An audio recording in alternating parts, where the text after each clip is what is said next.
तो दोस्तों, जिस तरीके से अमेरिकी राष्ट्रपति डोनाल्ड ट्रंप भारत को अपना F-35 फाइटर जेट बेचने के लिए किसी भी हद तक जाने के लिए तैयार है, उसी तरीके से भारत ने भी ऐन मौके पर यह बात कह दिया है कि हम अमेरिकी F-35 फाइटर्स जेट्स को खरीदेंगे जरूर, लेकिन अमेरिकी शर्तों पर नहीं, बल्कि हम उसे अपनी शर्तों पर खरीदेंगे। और यह डेवलपमेंट पिछले ही दिन सामने निकल कर आ रही है, जिसमें बताया जा रहा है कि पहली बात तो ये गवर्नमेंट टू गवर्नमेंट डील होगी, और दूसरी बड़ी बात यह है कि भारत F-35 को खरीदने के लिए सेम एज वही रास्ता अपनाएगा जिस प्रक्रिया के तहत हमने आज से कुछ साल पहले फ्रांस से राफेल फाइटर जेट को खरीदा था। और भारत ने F-35 के ऑफर का जवाब देते हुए जो शर्तें लगाई है, अगर उसे सिंपल मायने में बताऊं तो भारत ने ऐसी शर्तें लगाई है कि पहली बात तो आसानी से अमेरिका मानेगा नहीं, क्योंकि उस तरीके से उनका फायदा बहुत ही कम होगा। लेकिन अगर अमेरिका भारत की शर्तों पर मान भी जाता है तो इससे भारत के मजे ही मजे होंगे। पूरी डेवलपमेंट क्या है इस वीडियो में समझते हैं। लेकिन अब फाइनली भारत ने अमेरिकी ऑफर का जवाब देते हुए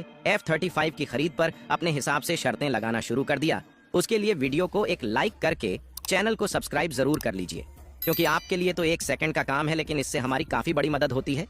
देखिए, अमेरिका के F-35 लड़ाकू विमान को दुनिया के सबसे ताकतवर विमानों में से एक माना जाता है। वैसे तो F-35 को मुख्य रूप से अमेरिका में ही डेवलप किया गया है, लेकिन यह एक ऐसा फाइटर जेट था जिसे डेवलप करने में न सिर्फ अत्यधिक खर्च लगने वाला था, बल्कि अमेरिका को तकनीकी समस्याओं का भी सामना करना पड़ सकता था। इसीलिए जब अमेरिका की लॉकहीड मार्टिन ने F-35 को मैन्युफैक्चर किया तो इस अमेरिकी कंपनी ने अपने सहयोगी देशों से मदद मांगी, जिसमें यह बोला गया कि जो देश इस प्रोग्राम में शामिल होना चाहते हैं वह फाइनेंशियल सपोर्ट करके इस प्रोग्राम में शामिल हो सकते हैं। और जब F-35 बन जाएगा तो उन देशों को सबसे पहले यह स्टेल्थ तकनीक वाला ताकतवर फाइटर जेट मिल पाएगा। और खासकर इस फार्मूले का इस्तेमाल सभी प्रोजेक्ट में किया जाता है जिसमें ज्यादा लागत लगी होती है, ताकि किसी एक देश के ऊपर ज्यादा फाइनेंशियल बोझ न पड़े। अमेरिका के इस फाइटर जेट प्रोग्राम के डेवलपमेंट में साथ देने के लिए लगभग 8 देश शामिल हुए, जिसमें इटली, यूके और ऑस्ट्रेलिया के साथ साथ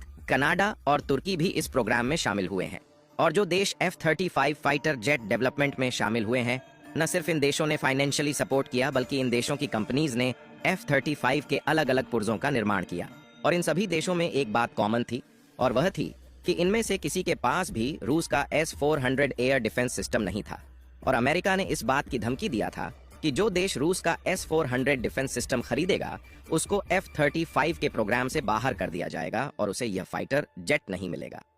लेकिन साल 2019 के आसपास की बात है जब तुर्की ने रूस से S-400 डिफेंस सिस्टम खरीदने पर डील फाइनलाइज कर लिया, और तुर्की में रूस ने S-400 एयर डिफेंस सिस्टम की डिलीवरी भी शुरू कर दी। फिलहाल अंत में नतीजा यह हुआ कि अमेरिका ने तुर्की को अपने F-35 फाइटर जेट के प्रोग्राम से लात मारकर बाहर निकाल दिया था, क्योंकि अमेरिका ने तुर्की को कई बार रोका था, लेकिन तुर्की नहीं माना। उसने रूस से डिफेंस डील फाइनलाइज किया।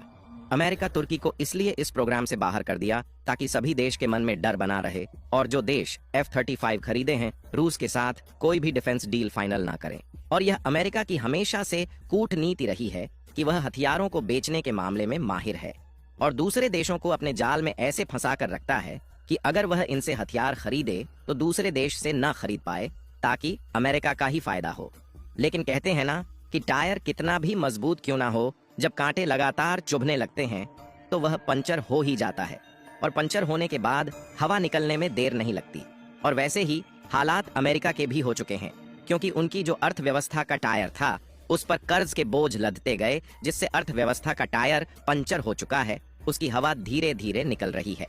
लेकिन अमेरिकी प्रेसिडेंट ट्रंप को यह बात मालूम है कि अगर वह भारत का साथ छोड़ देंगे तो उनके टायर से जो धीरे धीरे हवा निकल रही है वह इतनी तेजी के साथ निकलने लगेगी कि उनकी अर्थव्यवस्था का पहिया डगमगा सकता है। क्योंकि एक बार सोच कर देखिए कि अमेरिका में भारत के 40 से 50 लाख प्रवासी हैं जो कि कई सेक्टर में काम कर रहे हैं, और साथ ही अमेरिकी कंपनीज भारत को एक मैन्युफैक्चरिंग और सप्लाई चेन के रूप में देखती है।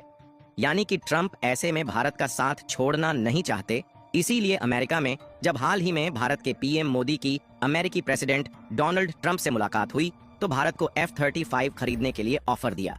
और सोचने वाली बात यह है कि जब एरो डिफेंस शो में अपनी F-35 को ला चुके थे तो भारत खरीदे या न खरीदे, इन्हें इतना ज्यादा जोर देने की क्या जरूरत थी। लेकिन नहीं, अब ये F-35 बेचने के लिए भारत के पीछे हाथ धोकर पागल हो चुके हैं। ताकि हम रूस से फाइटर जेट न खरीदें। इसीलिए भारत के पास ऑलरेडी रूस का S-400 सिस्टम भी है। उसके बावजूद भी यह भारत को F-35 देने के लिए तैयार है, जबकि हमने आपको बताया कि इसी S-400 की वजह से तुर्की को इन्होंने कैसे बाहर निकाल दिया। हालांकि अभी तक भारत भी कंफ्यूज था कि हम किससे फाइटर जेट खरीदें, इसीलिए भारत ने भी एक कड़ी शर्तें लगाना शुरू कर दिया है और अमेरिका के ऑफर का जवाब देते हुए ऐसी शर्त लगाया है कि अमेरिका भी सोच में पड़ चुका होगा, क्योंकि खबर में बताया जा रहा है कि भारत ने यह शर्त रखी है कि जिस तरीके से हमने फ्रांस से राफेल खरीदा था उसी तरीके से हम F-35 को प्रोक्योर करेंगे, और वह भी स्पेशल मॉनिटरिंग के साथ। हम खुद तय करेंगे कि हमें कितनी संख्या में खरीदना है।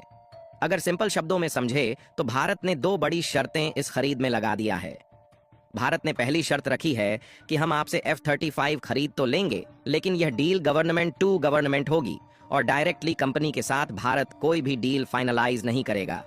जिस तरीके से हमने साल 2016 में 36 राफेल के लिए डील फाइनलाइज किया था, और इसके अंतर्गत भारत ने शर्त रखा है कि हम F-35 को उस कीमत पर लेंगे जिस कीमत पर आप यूएस के एयर फोर्स को बेचते हैं, यानी कि इसकी कीमत लगभग $82 मिलियन के आसपास हो सकती है। और भारत ने दूसरी शर्त यह रखी है कि अगर हम F-35 को लेंगे भी तो यह केवल एक स्टॉक गैप अरेंजमेंट ही हमारे लिए होगा, यानी कि हम तब तक ही F-35 को आपसे खरीदेंगे जब तक कि हमारा एम का फाइटर जेट तैयार नहीं हो जाता, और जैसे ही हमारा खुद का एम का बनाकर तैयार कर लेंगे वैसे ही F-35 खरीदना बंद कर सकते हैं, क्योंकि भारत ने एम का प्रोजेक्ट पर एक बार फिर से ध्यान देना शुरू कर दिया है और न सिर्फ अमेरिकी कंपनी जनरल इलेक्ट्रिक पर डिपेंड रहना चाहता है, बल्कि भारत ने फ्रांस की सैफरन, यूके की रोल्स रॉयस और अब तो भारत ने रूस की कंपनी UAC के साथ भी इंजन के लिए बातचीत करना शुरू कर दिया है। रूस की एक कंपनी ने भारत को MK के लिए इंजन का ऑफर भी दे दिया है। मैं आपसे बता दूं कि भारत ने ऐसी कड़ी शर्तें लगाकर बहुत ही बढ़िया किया है, लेकिन इस शर्तों पर आसानी से अमेरिका नहीं मानेगा, बल्कि आराम से सोच विचार जरूर करेगा। लेकिन अगर ऐसा हो जाता है तो यह भारत के लिए बहुत ही बढ़िया होगा, क्योंकि भारत पहला देश बनेगा जिसके पास S-400 भी होगा और F-35 भी। फिलहाल देखते हैं क्या होता है।